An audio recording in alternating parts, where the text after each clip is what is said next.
Всем привет, вы можете знать меня по видео про Новый год, которое собрало очень много просмотров на всех платформах. Ну и, соответственно, пришло много подписчиков. Меня зовут Георгий, Давид это псевдоним, но вы можете называть меня профессор.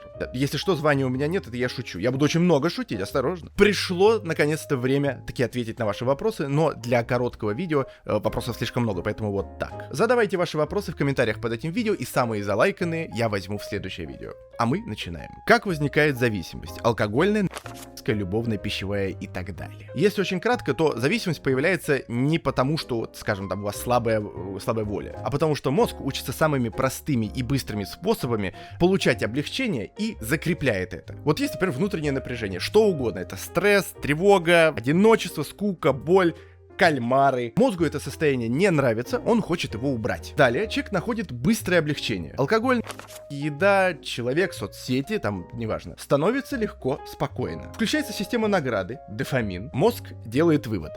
Становится плохо, делай вот это, чтобы стало хорошо. Это записывается как шаблон поведения, и из этого получается цикл. Напряжение, тяга, действие, облегчение, повтор. Само собой, с каждым разом этот путь становится все более автоматическим. Автоматизм здесь наш главный враг. Со временем прежней дозы уже больше не хватает, повышается толерантность. Это касается всего, и там и любовных отношений, и прочего-прочего. Чтобы получить тоже удовольствие или спокойствие, нужно уже больше алкоголя, сигарет, общения с человеком. В какой-то момент человек теряет контроль и уже не понимает, хочет ли он действительно, например, выпить. Так вот, в чем здесь зарыта собака?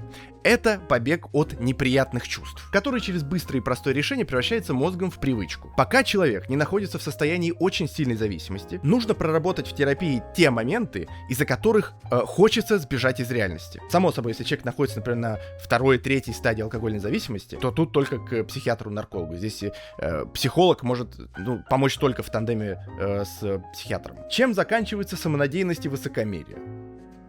Встречи с реальностью. Человек думает, что уже постиг все, что он выше границ. И именно в этот момент он становится слепым к собственным пределам. Тот, кто считает себя выше меры, становится пленником собственной иллюзии. Почему люди ночью испытывают чувство страха? Значит, смотрите, ночной страх возникает не у всех, но у многих людей усиливается из-за особенностей психики и работы мозга. В темноте снижается поток внешних стимулов, и внимание переключается вовнутрь, где активируются тревожные мысли и чувства. У людей с тревожным расстройством или с паническим расстройством ночью чаще проявляются навязчивые ожидания угрозы и внезапные приступы страха. При посттравматическом стрессовом расстройстве, то есть ПТСР, возможны флешбеки и ощущение небезопасности. А при бессоннице или общем переутомлении снижается способность мозга реально оценивать происходящее, из-за чего даже самые нейтральные сигналы воспринимаются как опасные. Но тут дополнительно еще влияет эволюционный фактор. Ночью человек менее защищен, поэтому психика и становится более настороженной. И в сочетании с одиночеством, тишиной, сниженным контролем это может усиливать чувство страха. Werden die Seelen Frieden finden. Все души найдут покой, когда покинут этот мир. Настоящие ли термины из видео? А что вообще настоящее?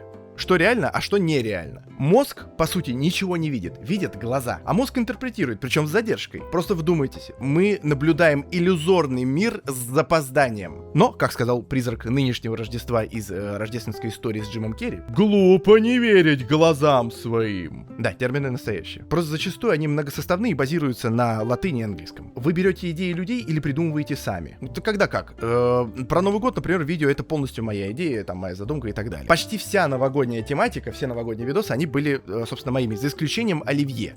Это меня попросили в комментах в Инстаграме сделать про оливье. Ну, оливье это святое! Из последних видео, вот, есть видео про старую кассетную озвучку Аладдина, и это тоже попросили относительно недавно в комментариях в Инстаграме. Как был выбран именно такой стиль повествования? Все очень просто. У меня большой словарный запас, неплохая харизма, довольно людсферическая внешность. Я очень люблю пиджаки и строгий стиль, люблю классическую музыку и эффект слоумо, но без пошлятины, как в русских фильмах. Я просто слепил все самое любимое в одно целое и сделал то, что давно хотел сделать. Видео, которое понравится конкретно мне, именно мне. Я еще стримить начал, это вообще моя любовь, я не могу. Это своего рода легкая, разгрузочная, так сказать, групповая терапия. Чат неоднократно хвалил и говорил, что в таком формате стримы очень помогают. Мы, кстати, там проводим зачет. Нужно прийти, написать две вещи, за которые вы можете себя похвалить за этот день или за эту неделю, и написать «Я молодец». Если не боитесь крепкого словца, нецензурной лексики и взаимоуважающего комьюнити, милости просим, приходите.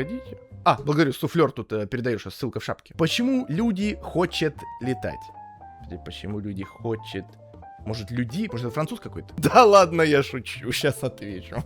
Самый простой ответ будет, что желание летать — это символ свободы, контроля ситуации и выхода за пределы ограничений. Человек хочет подняться над проблемами, страхами, телесными рисками, почувствовать легкость и могущество, компенсируя внутреннее напряжение и потребность в расширении своих возможностей. Почему люди все так усложняют? Потому что психике так проще создавать ощущение контроля и значимости. Когда реальность простая и непредсказуема, она пугает, а усложнение — это способ достроить смысл. Чувствовать себя умнее, важнее или безопаснее. К этому добавляется тревожность, склонность переанализировать, страх ошибки, лучше усложнить, чем рискнуть простым решением. И социальный фактор. Сложность часто воспринимается как признак глубины. Хотя на деле это нередко способ спрятаться от ясности и ответственности.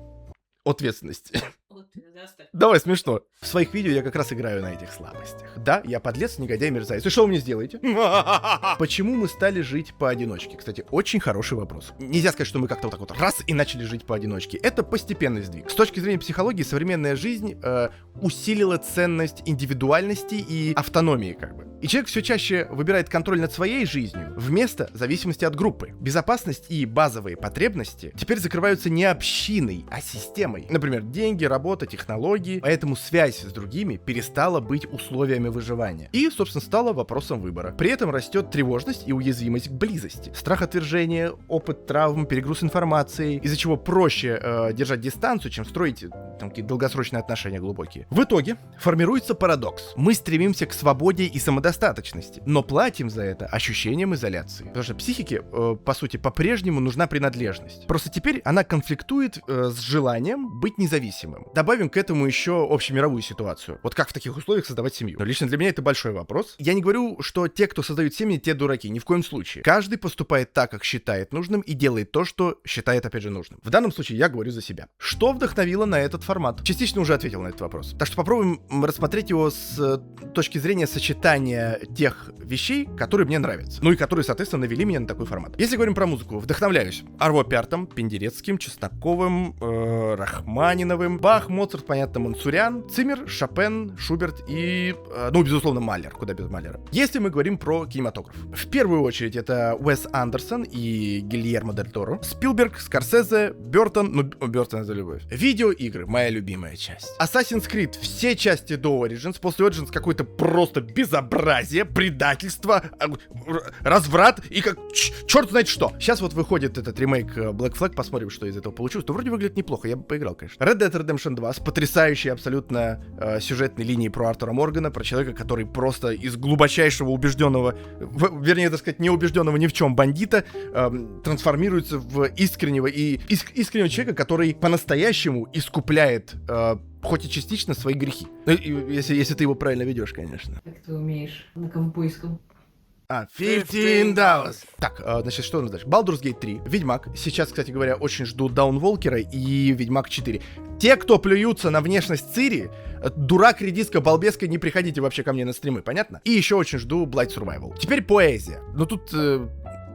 Маяковский и Сологуб. Вот в основном преимущественно. Писатели. Маркес, Ремарк, Достоевский, Чехов. Философия. Делез, Фуко. Не надо это читать. Я просто озвучил.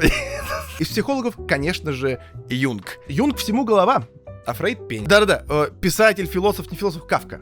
Гениально. Как тактильная сублимация может повлиять на объективную реализацию. Тактильная сублимация, то есть перенос потребностей в прикосновениях в работу, спорт, там, творчество, может повысить объективную реализацию. Потому что высвобождает напряжение и направляет энергию в действие. Но при избытке она ведет к перекомпенсации. Человек заменяет контакт достижениями, из-за чего эффективность может расти, а внутреннее удовлетворение нет. Есть ли у тебя какие-то крупные планы на ближайшее будущее? Вообще нет, потому что мир настолько турбулентный, непредсказуемый сейчас, что строить какие-то даже кратковременные планы, я не вижу возможным. Я просто делаю то, что получается, конкретно в данный момент. И планирую, ну, типа, максимум там, когда у меня будет клиент, когда у меня будет стрим, и когда мне покормить котов, например. Вот. И то это под большим вопросом. Вот сейчас, например, появилась необходимость снять ответы на вопросы. Вот я их и снимаю. Ребят, надо приучаться и привыкать к тому, что сейчас такое время, когда ситуация может с ног на голову перевернуться просто по щелчку пальца. Выживает не сильнейший, а тот, кто умеет адаптироваться. Для чего нужна свобода воли? Что вы к этому воле пристали. Свобода воли нужна не столько как вот абсолютная независимость, сколько как вот ощущение авторства своих собственных действий. Когда человек чувствует, что он выбирает, он не просто реагирует. У него высшая мотивация, ответственность и устойчивость к стрессу. Это как бы основа саморегуляции. Способность остановить импульс, оценивать последствия и действовать в соответствии со своими ценностями, а не только как бы с сиюминутными желаниями. Свобода воли также позволяет строить долгосрочные цели, формировать идентичность, типа кто я есть, и выдерживать внутренние конфликты между «хочу» и «надо», не разрушаясь, а делая осознанный выбор, само собой. Биполярочка помогает или мешает? Конечно, помогает. Или нет? Конечно, помогает! Нет, конечно, это сложное психическое расстройство, которое очень мешает в повседневной жизни. Камон. Мы поколение мужчин, выращенных женщинами. Поможет ли другая женщина в решении наших проблем? Во-первых, я бы не говорил выращенных, мы все-таки не овощи. Уместнее было бы сказать взросленные, воспитанные. Во-вторых, я не вижу проблемы в том, чтобы работать с женщиной. Те, кто ходит ко мне на стримы, они знают, что я придерживаюсь умеренной профеминистической позиции. Тут как бы два момента. Первый. Никакие мужчина, женщина, кальмар, Бэтмен не смогут решить ваши проблемы. Человек всегда решает свою проблему сам. Второй момент. Хороший специалист, будь то женщина или там мужчина, подсветит ваши проблемы и возможные пути разрешения этих проблем на данный момент. Он пройдет этот сложный путь вместе с вами, как психотерапевт. Психолог — это фонарь, освещающий пространство вокруг вас и подсвечивающий тропинки, которые сейчас доступны. Мнение о философии и личности Шопенгауэра. Это, так сказать, такой жесткий взгляд на мир, как на слепую ненасытную волю, где страдания вообще неизбежно. Он сам как личность тоже то же самое и отражает. Острый ум, независимость и глубокий пессимизм. Это крайне важно здесь. Это все сочетается с требованием дисциплины и внутренней трезвости. Не являюсь фанатом от слова совсем, это такая прям крайность. Самое важное, что необходимо человеку, это найти его собственный баланс. Нельзя вечно ходить в розовых очках или жрать себя бесконечно и самобичеваться. Мир не черно-белый. На этом пока что все. Жду ваши вопросы в комментариях под этим роликом. Самые залайканные возьму, отвечу. Заходите в Телеграм, там анонсы стримов, тексты видео в печатном варианте. Заходите на стримы. Также мы там играем в игры, смотрим фильмы, у нас там какие-то аукционы, шмаукционы, терапия. На какие-то вопросы я прям там отвечаю, если так вкратце поверхностно, но все равно интересно. Мне очень. Подписывайтесь на этот канал, если вы еще не подписаны. Посмотрим, как быстро мы наберем 50 тысяч подписчиков. Поделитесь этим видео с друзьями, держите хвост пистолетом и не бойтесь идти в терапию. Она сейчас нужна всем. Пока.